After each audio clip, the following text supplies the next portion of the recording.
Hello everyone, welcome back to my channel অন্নপূর্ণার হেসেল।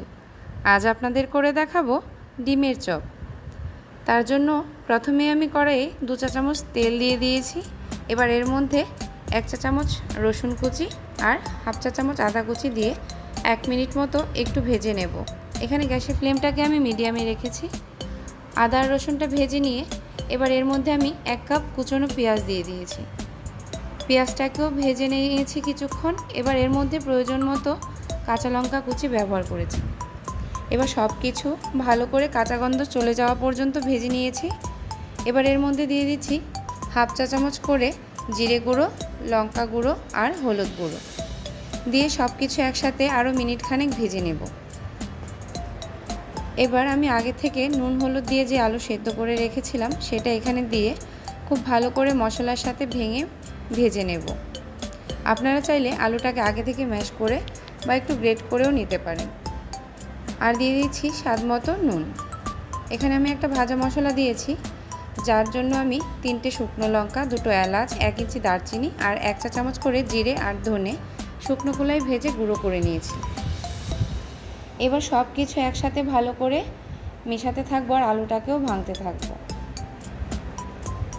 আলুটা বেশ ভালো করে ভেজে নিয়েছি। এবার এর মধ্যে ধনেপাতা দিয়ে নেড়ে চেড়ে গ্যাসটা বন্ধ করে দেব। আমি ডিম সেদ্ধ করে মাঝখান থেকে কেটে যে ভাজা মশলাটা রেখেছিলাম সেটা আর একটু নুন মেখে নিয়েছি। এবার এরকম করে আলুটা হাতে নিয়ে একটু চেপে তার উপরে 1 পিস করে ডিম দিয়ে এবার আলু দিয়ে ডিমটাকে খুব ভালো করে কোট করে দেব। এইভাবে চেপে চেপে আলুটা দিয়ে ডিমটাকে ঢেকে দিতে হবে।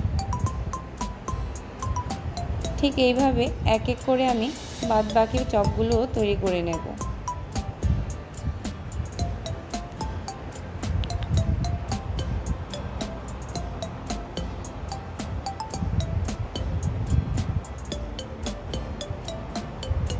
চপগুলো তৈরি করে নেওয়া হয়ে গেছে। এবার আমি চপগুলোকে ব্রেড ক্রামে কোট করব। তার জন্য এখানে আমি ডিম ফেটিয়ে নিয়েছিলাম। ডিমের মধ্যেও আমি কিছুটা ভাজা মশলা আর নুন দিয়ে ফেটিয়ে রেখেছি। এবার আমি চপগুলোকে ডিমে গড়িয়ে নিয়ে ব্রেড ক্রামে ভালো করে কোট করে নেব। এই কাজটা দুটো হাতে করলে সুবিধে হয়। এক হাতে ডিমের এখানে ব্যবহার করতে হবে, আর এক হাত দিয়ে ব্রেড ক্রামে কোট করতে হবে। ঠিক এইভাবে আমি ডাবল কোটিং করে নেব। একবার কোট করে নিয়ে আবারও ডিমের ব্যাটারে ডুবিয়ে তারপরে আবারও ব্রেড ক্রামে কোট করে নেব। আর রেডি করে নিয়ে আধ ঘন্টার মতো ফ্রিজে রেখে তারপরে ফ্রাই করব। ফ্রিজ থেকে বের করে নিয়েছি। এবার মিডিয়াম হিটে চপগুলোকে ভেজে নেব। আমি যেহেতু ডুবো তেলে ভাজছি না, তাই উপর থেকে এইভাবে তেল দিতে হবে যেন চারদিক থেকে সমানভাবে ভাজা হয়।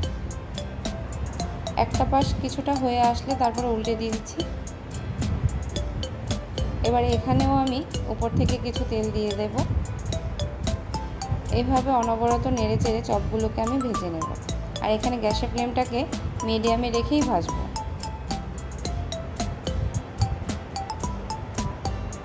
চপগুলো ভেজে নেওয়া হয়ে গেছে।